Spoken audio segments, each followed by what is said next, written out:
Здравствуйте, мои дорогие! Я снова рада видеть вас на своем канале. Ну что, девчоночки, сегодня новый урок. Поехали!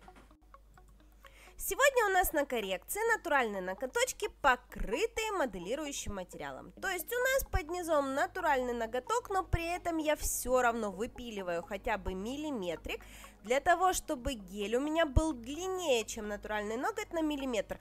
Именно это и называется запечатанным свободным краем.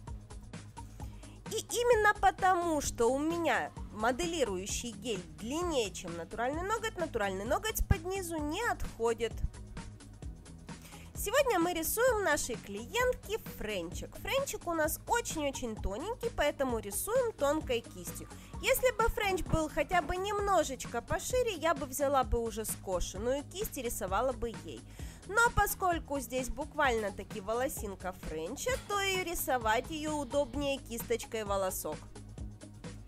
Стараемся сразу нанести довольно-таки много цвета, чтобы у нас не осталось разводов. Следим и контролируем, чтобы материал у нас лежал равномерненько, чтобы линия улыбочки была везде ровненькая и симметричная с двух сторон.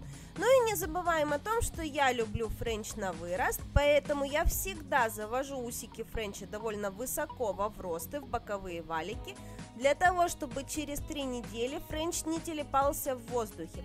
То есть за 3 недели усики френча у меня срастут и все равно будут находиться в зоне вроста натуральных ногтей.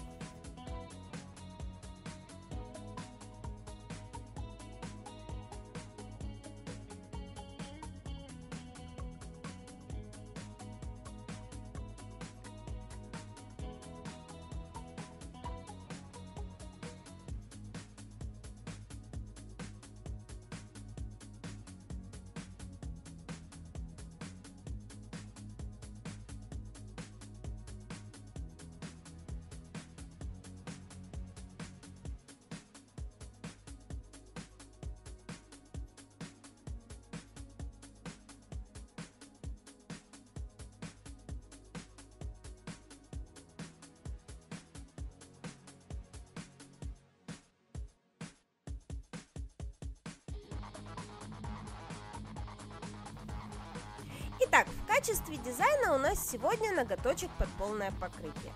Первый слой мы накладываем очень четко, стараемся везде довести до боковых валиков, до кутикулы, чтобы лежало все очень аккуратненько. А на втором слое по мокрому гелю будем делать в разбор.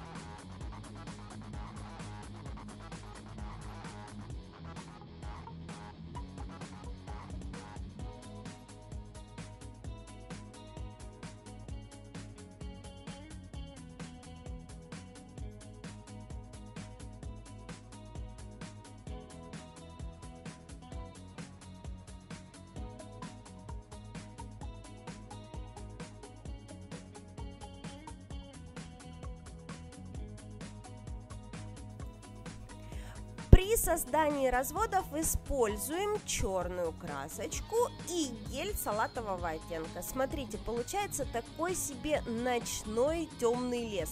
Да, где-то у нас играют зеленые листики, где-то у нас получаются прям очень глубокие тени. Ну и вообще темный цвет — это такой вот цвет имитации ночи.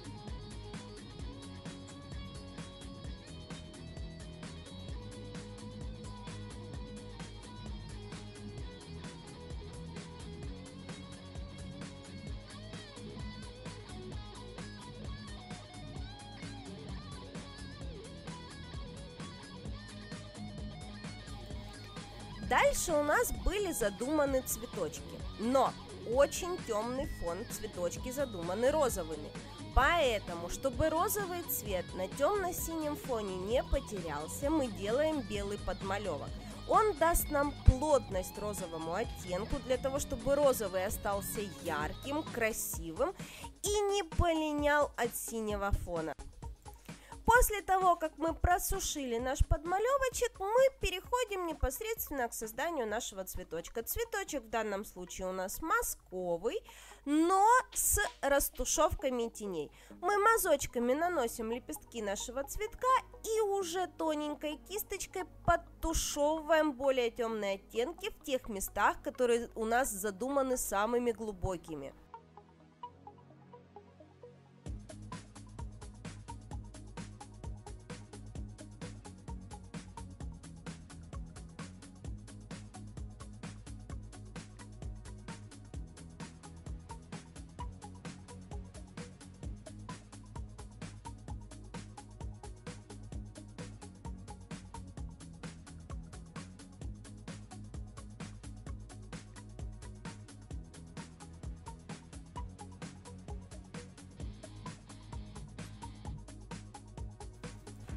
После того, как мы сделали цветочку средний цвет, розовый, после того, как мы проложили ему тени более темным оттенком, нам нужно выделить самые светлые участки нашего цветочка.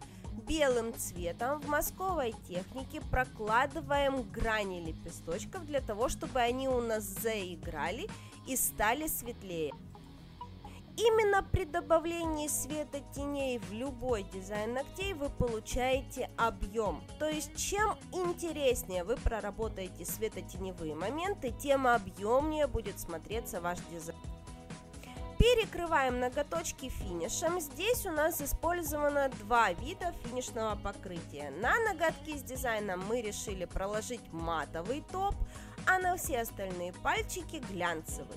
После просушки снимаем липкость с матового покрытия и приступаем к прорисовке. Смотрите, мы повторяли те же самые движения на двух ручках, но цветочки у нас получились все-таки разные. В принципе, так и было задумано, поскольку в природе одинаковых цветочков в жизни не бывает, поэтому то, что цветочки слегка разнятся, это даже им в плюс. Ну и, собственно говоря, прорисовка. Прорисовываем тонкими линиями, следим за тем, чтобы у нас не получилось разукрашки. То есть мы не обводим все наши лепестки по кругу, а подчеркиваем только самые яркие грани. Здесь я вам оставила прорисовку обеих ручек, потому что, я же говорю, цветочки получились разные, и именно на этапе прорисовки мы их сделали разными. Обратите внимание, где какой лепесточек, как я закручиваю, где какой лепесточек, как я подворачиваю, куда я ставлю капельки, чтобы сымитировать отворот лепестков. То есть вот это вот все просмотрите очень внимательно. Сейчас это можно сделать, потому что здесь скорость я совершенно не ускоряла, именно для того, чтобы было вам удобнее смотреть.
Вот, собственно говоря, и готов наш дизайн. Время создания данного дизайна на 2 руках от начала рисования френча и до конца просушенного материала заняло ровно 18 минут.